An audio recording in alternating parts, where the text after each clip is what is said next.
जय हिंद दोस्तों, कैसे आप सभी। उम्मीद करता हूं दोस्तों आप सभी बहुत ही बढ़िया होंगे। दोस्तों आज की वीडियो हम बात करने वाले हैं ऐसी आपको दोस्तों ग्रैंड लीग की 3 टिप्स बताने वाला हूं, जिन्हें अगर आप आज तक फॉलो नहीं करते थे तो आज से फॉलो कर देख लीजिएगा। आपको बहुत ही ज़्यादा अंतर देखने को मिल जाएगा ग्रैंड लीग की रैंक्स में। देखिएगा दोस्तों, आगे बढ़ूँ उससे पहले बोल रहा हूँ, अगर आप टेलीग्राम पर नहीं जुड़े हो तो यहाँ से जुड़ जाइएगा दोस्तों, क्योंकि फैंटेसी में आपको 100 से ज़्यादा चैलेंज देखने को मिल जाएंगे। सब आपको प्लस के स्टेट दिखाकर कंफ्यूज कर देंगे। इससे भी रख सकते हो, उससे भी रख सकते हो। आपका भाई आपको बिल्कुल भी कंफ्यूज नहीं करेगा, इसलिए यहाँ से टेलीग्राम पर जुड़ जाइएगा। मैं लिंक दे दूंगा, वहाँ से जुड़ सकते हो, ठीक है, याद रखिएगा। चलिए दोस्तों स्टार्ट करता हूँ। तो सबसे पहले दोस्तों जो आपको यहाँ पर टिप्स देखने को मिल रही होगी, सबसे पहली है प्लेयर्स फॉर्म, ठीक है। तो प्लेयर्स फॉर्म दोस्तों बहुत इंपॉर्टेंट होता है आपके, चाहे वो आपका बैट्समैन हो, चाहे वो आपका ऑलराउंडर हो, चाहे वो आपका बॉलर हो, ठीक है। तीनों के लिए उनका फॉर्म इंपॉर्टेंट होता है। देखिए दोस्तों, जिस प्लेयर का फॉर्म चल रहा होता है तो ज़्यादातर मैचेस में वही प्लेयर्स आपको परफॉर्मेंस करके दे देगा, और जैसे ही फॉर्म वहाँ पर चला जाता है तो ज़्यादातर मैचेस में वही प्लेयर फ्लॉप हो जाएगा, ठीक है, याद रखिएगा। एग्जाम्पल के लिए दोस्तों आप सभी को मैं बता दूं, आप सभी को पता होगा विराट कोहली का आईपीएल 2022 बहुत ही बेकार गया था अगर आप कंपैरिजन करोगे आईपीएल 2023 से, तो ठीक है, याद रखिएगा। तो आईपीएल 2023 बहुत अच्छा गया था विराट कोहली का। 2 प्लेयर्स का नाम बता देता हूँ, आप सभी को पता होगा दोस्तों, ठीक है, दिनेश कार्तिक, दीपक हुडा। इन दोनों प्लेयर्स का आईपीएल 2022 बहुत ही शानदार गया था। आईपीएल 2023 उठाकर देखोगे इन दोनों प्लेयर्स का तो बहुत ही बेकार गया था। तो दोस्तों प्लेयर तो वही हैं, जैसे ही फॉर्म चला गया तो ज़्यादातर मैचेस में फ्लॉप हो गए, और जब फॉर्म चल रहा था तो ज़्यादातर मैचेस में उन्हीं प्लेयर्स ने परफॉर्मेंस दिया था, ठीक है, याद रखिएगा। देखिएगा दोस्तों, आपको जिस भी प्लेयर्स का फॉर्म देखना है लास्ट 5 मैच देख लीजिएगा, आपको पता चल जाएगा प्लेयर फॉर्म में है या नहीं है, ठीक है। लास्ट 5 मैच देखना, उससे आगे की ज़रूरत नहीं है आपको देखने की। चलिएगा दोस्तों सेकंड टिप की ओर बढ़ूँ, उससे पहले बोल रहा हूँ सबसे बेस्ट एप्लीकेशन दोस्तों फैंटेसी की जानना चाहते हो तो विजन 11 दोस्तों सबसे बेस्ट एप्लीकेशन है फैंटेसी की। यहाँ पर खेलोगे तो क्या फ़ायदा होगा वो बता देता हूँ। देखिए दोस्तों, ड्रीम 11 पे आपको वही कॉन्टेस्ट देखने को मिलेगा, 5750 रुपये में, प्राइस पोल 10,000 है। वही कॉन्टेस्ट आपको विजन 11 पर देखने को मिलेगा 5199 रुपये में, ठीक है, प्राइस पोल 10,000 है। तो सीधे 550 रुपये आपके बच जाते हैं विजन 11 पर, और ड्रीम 11 550 रुपये आपसे ज़्यादा ली थी सेम टू सेम कॉन्टेस्ट के लिए, ठीक है। अब ये ज़रूरी नहीं है आपको एक ही कॉन्टेस्ट खेलना है, आप जो भी कॉन्टेस्ट खेलते हो 100 रुपये, 200, 300, 400, 500 जो भी कॉन्टेस्ट खेलते हो यहाँ पर खेलिएगा, आपके कुछ ना कुछ पैसे बच जाएंगे, याद रखिएगा, ठीक है। चलिएगा लिंक दे दिया, डाउनलोड कर लीजिएगा। चलिएगा दोस्तों सेकंड नंबर की टिप की हम यहाँ पर बात करते हैं। तो यहाँ पर आप दोस्तों देख पा रहे होगे पिच रिपोर्ट। पिच रिपोर्ट दोस्तों आपकी इंपॉर्टेंट होती है T20 और ओडीआई मैचेस के लिए, क्योंकि यहाँ पर आपने देखा होगा दोस्तों कोई भी कैप्टन टॉस जीतता है बॉल फर्स्ट करता है, मतलब चेस करना पसंद करता है। जबकि अगर आप बात करते हो T20 के बाद आपके टेस्ट मैचेस की, तो वहाँ पे कोई भी कैप्टन टॉस जीतता है वो आपका 50-50 चांस होता है, वो बॉल फर्स्ट भी कर सकता है, बैट फर्स्ट भी कर सकता है, ठीक है, याद रखिएगा। आपको 3 टाइप्स की पिच देखने को मिल जाएगी दोस्तों, बैटिंग फ्रेंडली, बैलेंस, बॉलिंग। अब नाम से समझ आ रहा है दोस्तों बैटिंग फ्रेंडली पिच है तो आपके बैट्समैन परफॉर्म करने वाले हैं, आपको जो स्कोर बोर्ड देखने को मिलेगा वो हाई देखने को मिलेगा बैटिंग फ्रेंडली पिचेस पर।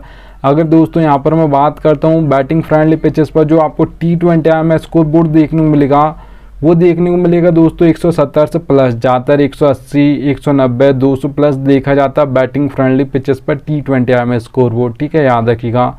चलिएगा दोस्तों अब यहाँ पर हम बात कर लेते हैं बैलेंस पिच की। तो बैलेंस पिच पे दोस्तों याद रखिएगा, आपको जो ज़्यादातर परफॉर्मेंस देते हैं वो आपके ऑलराउंडर्स देते हैं, क्योंकि 4 नंबर, 5 नंबर, 6 नंबर ये बैटिंग ऑर्डर ज़्यादातर ऑलराउंडर्स का होता है, और इनके दोस्तों ये दोनों काम करते हैं, आपके बैटिंग भी करके देते हैं और बॉलिंग करके भी देते हैं आपको, विकेट लेकर भी, ठीक है।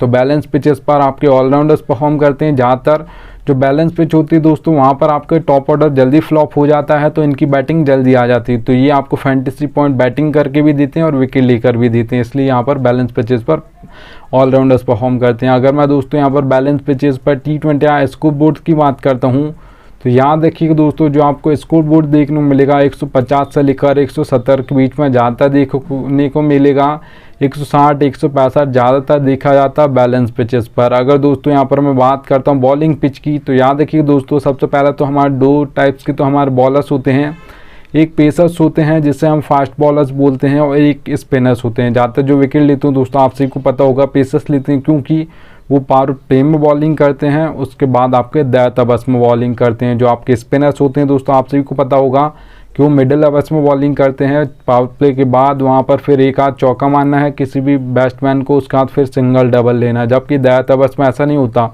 वहाँ पर आपको हर बॉल पर छक्का चौका घुमाने की कोशिश करनी होती है। अगर नहीं कनेक्ट हुआ तो कोई बात नहीं, पर आपको कोशिश ज़रूर करनी है, ठीक है, अगर आप बैट्समैन हो तो भी, चाहे आप बॉलर हो तो भी।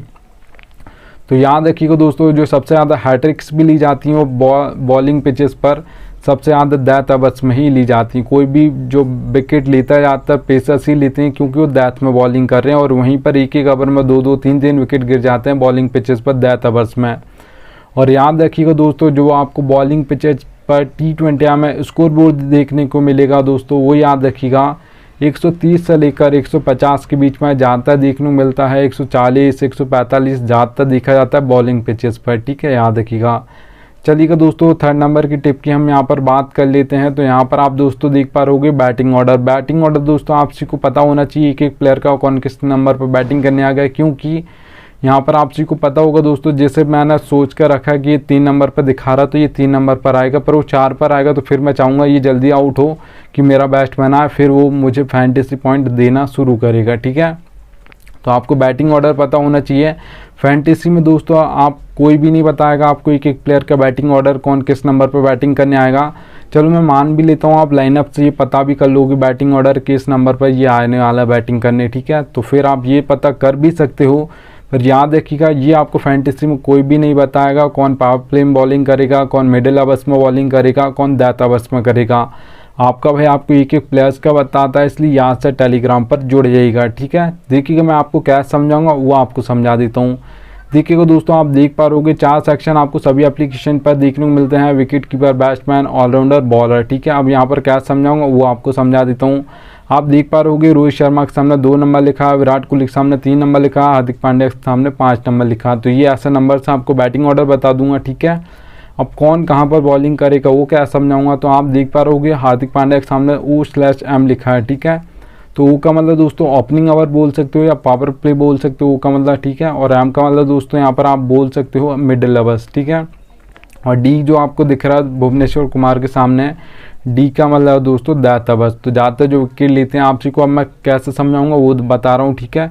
तो आप हार्दिक पांड्या के सामने दोस्तों अगर यहाँ पर 6th ऑप्शन है बॉलिंग का तो 2 ओवर डालेंगे, तो फिर वो पावर प्ले में 1 ओवर डालेंगे, मिडिल में 1 ओवर डालेंगे। अगर यहाँ पर 5th ऑप्शन है बॉलिंग का तो फिर वो कैसे बॉलिंग करेंगे आपके हार्दिक पांड्या, फिर वो बॉलिंग करेंगे दोस्तों पावर प्ले में 2 ओवर डालेंगे, मिडिल में 2 ओवर डालेंगे हार्दिक पांड्या, अगर 5th ऑप्शन है बॉलिंग का। तो एक और एग्जांपल आपको बता देता हूँ, भुवनेश्वर कुमार का आप सभी को पता होगा, जब इंडिया से खेलते थे तब भी ऐसे ही बॉलिंग करते थे, अभी तो SRH से ही खेलते हैं।